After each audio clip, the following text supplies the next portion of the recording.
Hi, good evening everyone.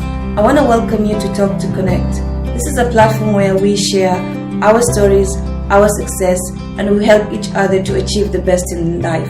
I want to welcome one of the best ladies who has achieved so much in life, and she's going to share her journey and her success to where she is today. So hi Shiham, how are you? I'm well, thanks. How are you? I'm good, thank you. It's nice to have you here in Talk2Connect. We are happy to have you here so that you can share your journey, and we share our stories and our experiences to empower others. So it's nice to have you so that you can share your journey. I know you have such an experience and a journey to share with us, so welcome. And I would like you to introduce yourself. Tell us a little bit about yourself, your journey from where you started to where you are right now. All right, well, thank you so much for having me. I'm going to spare you the details of reliving my entire life, but I'll start very simply. I actually moved to Dubai almost 13 years ago now. Can't believe it's been 13 years.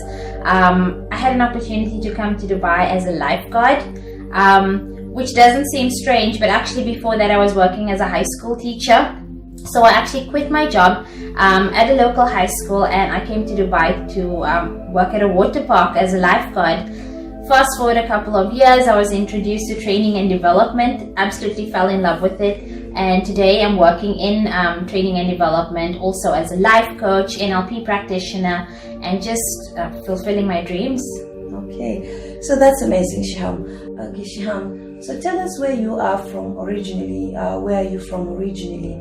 And it's quite interesting that you were a high school teacher, then you became a lifeguard to as a profession. So how did this all happen? What was that shift that pushed you from a teacher to a lifeguard to where you are right now and becoming successful? Well, actually, I'm originally from South Africa, born and raised. Spent my whole life in South Africa. Never really got the opportunity to travel much. I come from a fairly humble background. I went and studied education, but what was interesting was when I completed my degree, I actually got a job at my local high school. And that was pretty weird, to say the least, sitting in a staff room with my old school teachers. So I taught for about 2 years, but then I realized that I was still pretty young. My age difference wasn't that much from the students that I was teaching, and I just realized, like, oh my gosh, I still had so much growing up and learning to do, and I'd always wanted to travel. So I decided, you know what, this is what I'm going to do. So I started looking, for anything like jobs, opportunities, like how can I just go abroad and see the world. And that's when I got the opportunity to move to Dubai as a lifeguard. I remember telling people about this, and you should have seen the looks they were giving me. Like, people literally thought I was crazy, just thinking, why would she leave a good job as a school teacher and then move across the world to go and work in a water park as a lifeguard? People just didn't get it. The thing is, for me, is I've always just wanted more. Like, I grew up as a dreamer. I used to watch commercials or movies, and I'd see these places, and I always imagined going to these places. And I remember while teaching, I still love teaching, I'm still super passionate about it, but I just knew that I needed to grow more, I needed to learn more, and I wanted to see the world. And I just thought, imagine if I could come back and share my experiences with my students. So that was one of the big things for me and why I decided to make the move. Okay, that's amazing. So you're a coach now, yeah, and you have this amazing website, Big Little Steps. And from listening to your story, I can feel this has been your life. So can you, I think it's something that has inspired me, as in the essence that one of the things that makes us not see or achieve what we want is we want instant gratification. Oh, that yeah. I want to see the goal and I want to achieve. But when I looked at your website and what you are talking about, I think a lot of people would like to understand what is the Big Little Step about. And I think it opened my mind to understand it's not the end goal, it's the journey that you are taking. Absolutely. And all the things that are happening. Yeah. So if you don't mind, can you just explain a little bit about it? Because for me, it was just an eye-opener. Mm-hmm. Oh, it's not just what I want to achieve, it's how I'm going to walk through it to be there. Yeah. Yeah, so big little steps. I remember when I initially started my journey as a coach, and I wanted to do something with this, but I've always, like I said, I started out in education, and the teaching and training and just sharing knowledge with people is something I'm very passionate about. So that's initially why I wanted to start the website, an opportunity to share with people on a larger platform. But the concept of big little steps is something that's very personal to me, because I believe that we can achieve absolutely anything we want to in life if we just approach it step by step. I feel like life can be really, really overwhelming, and what we tend to do as people is we always look at the big picture, and when we see it, we just think like, oh my gosh, how am I going to do all of that? And when things become overwhelming, that's when the self-doubt starts to kick in. And for me, big little steps is about, I don't need to see the end goal. I don't need to be able to know how things are going to happen. I just need to take the first step. There's the saying, you don't need to see the whole staircase. You just need to take the first step. And that's sort of my philosophy.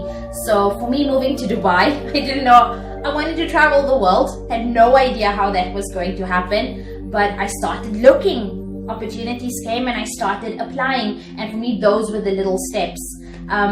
Going back to my education, I had no idea how I was going to go to university. My mom could barely afford our school fees, let alone sending us to university.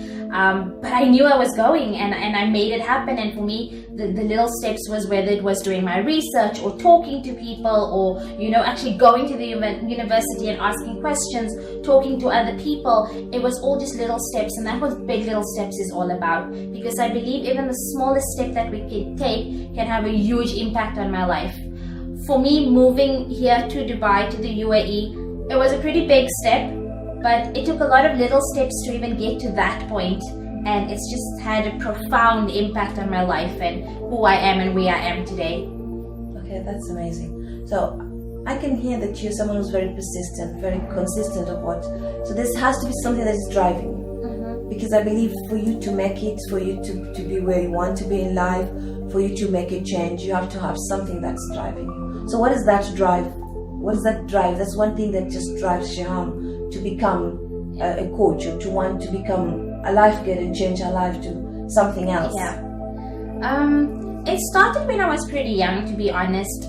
Like I said, I grew up with a single mom. I lost my dad at a very young age, and life was not easy. My mom struggled to look after the three of us. She did the best that she could. She tried to provide everything that she could for my siblings and I. But I realized how hard my mom had to work. And I remember, even as a young girl, looking at my mom, and I always thought that I don't want a life of struggle, and I don't want my mom to struggle anymore. So that's always been a big driving factor in me, like wanting to provide a better quality of life. And I don't mean better in terms, I was never lacking anything in terms of love and family and values, but it's just having to not work so hard and just be able to enjoy simple little things, travel the world that I dreamt about and read about in books.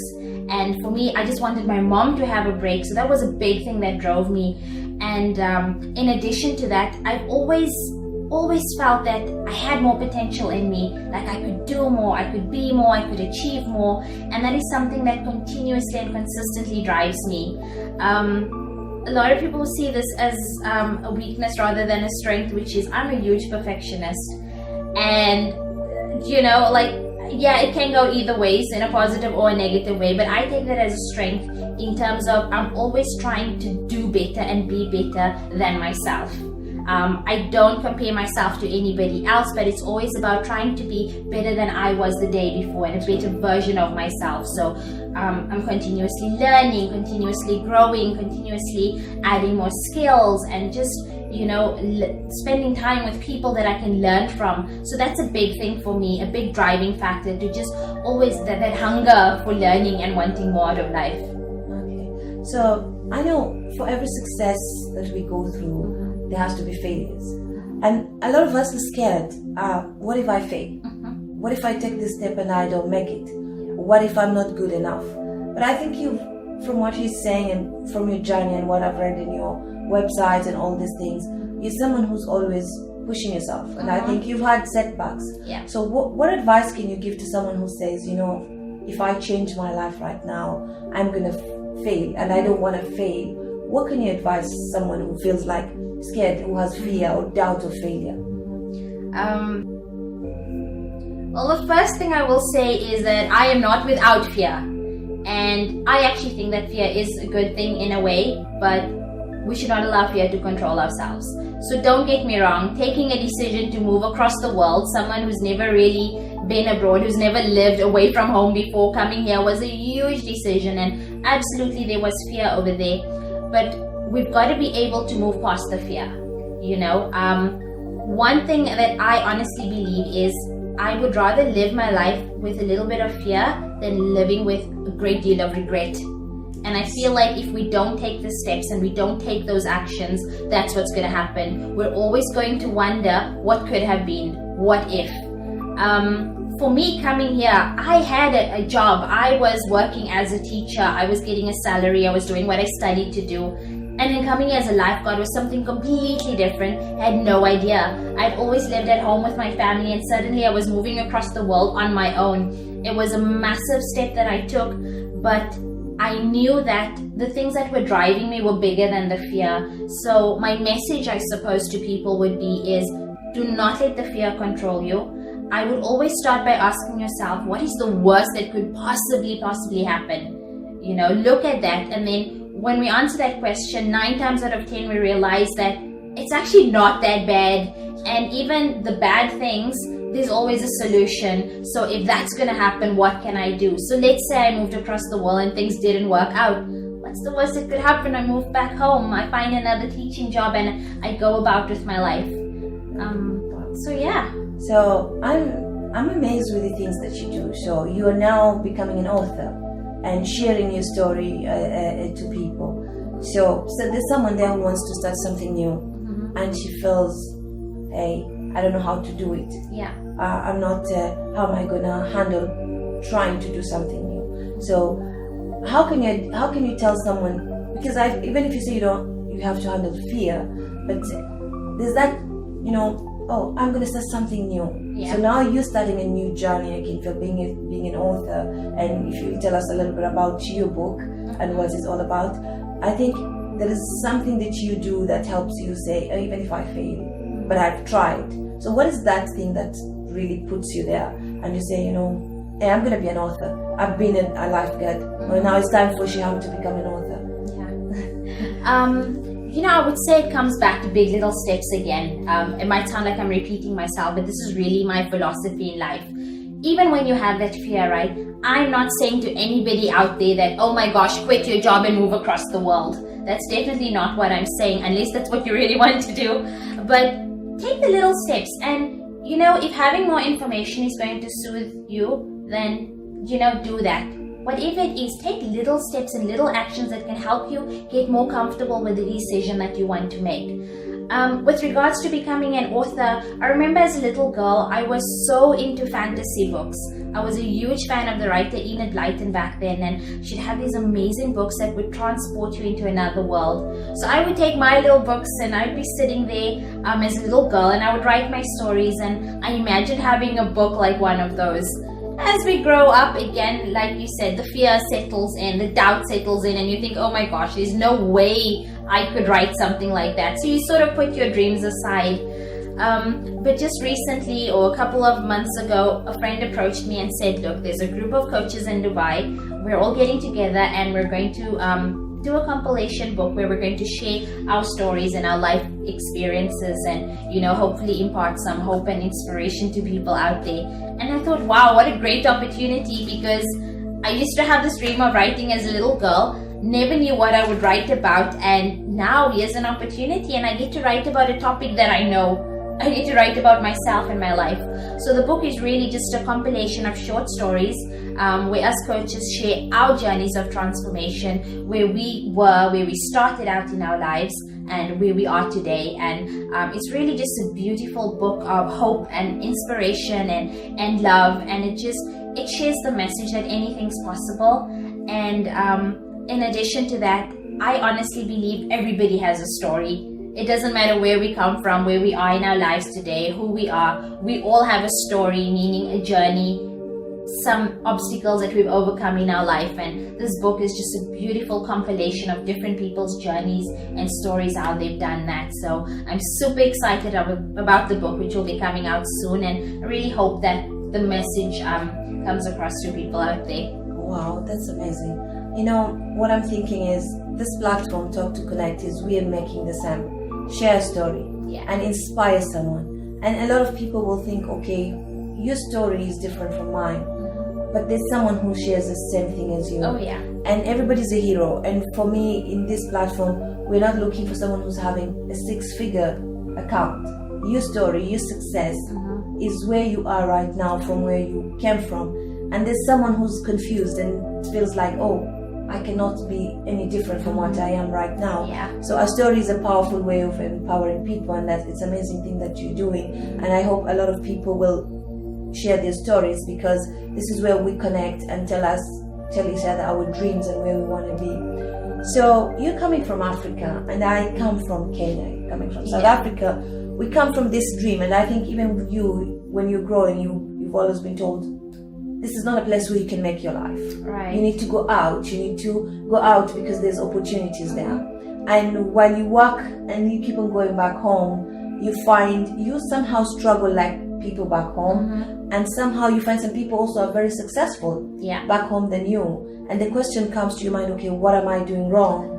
But hey, this is what I want it to be, but they are better than me. Right. So what advice would you give to someone who's back home and has this notion of, I've been born on the wrong side of the world, there's no opportunities, I cannot make it, I have a degree, I don't have a job, or I was born from a poor family, so I don't have a way to make it. Right. What exactly can you, because I think you've been there and you've pushed yourself to reach to the limit. I know you still want to become more than what you want right now, but you can look behind and say, oh, this is my success right now. So what advice can you give to someone who's feeling, I'm in the wrong side of the world, or I'm born from poverty and I'm not going to make it? Yeah. My message to anybody out there would be, just believe in yourself. It starts with that belief. Growing up, like I said, I come from a humble background. I didn't have opportunities. I didn't know how things were going to be possible, but I was always a dreamer. And together with that dreaming, I've always had the belief. I didn't know how I was going to get an education. I didn't know how I was going to travel. I didn't know how I was going to be successful, but I knew that I was going to be. I've always had the firm belief, and that's the first thing I'm going to say to anybody, that you've got to believe that it is possible, that you are capable, and that you can do it. Something else is, I constantly remind myself, there are so many people out there doing so much more with so much less. People are not qualified, people are not talented, people are not experienced, yet they're going out there and they're doing things.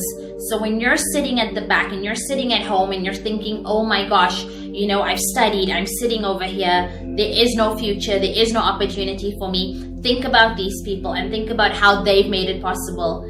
If you look at most of the successful people out there today, they all started out really, really humble. They came from almost nothing, whether it was working from the garage, whether it was a job delivering newspapers, whether it was sweeping the streets.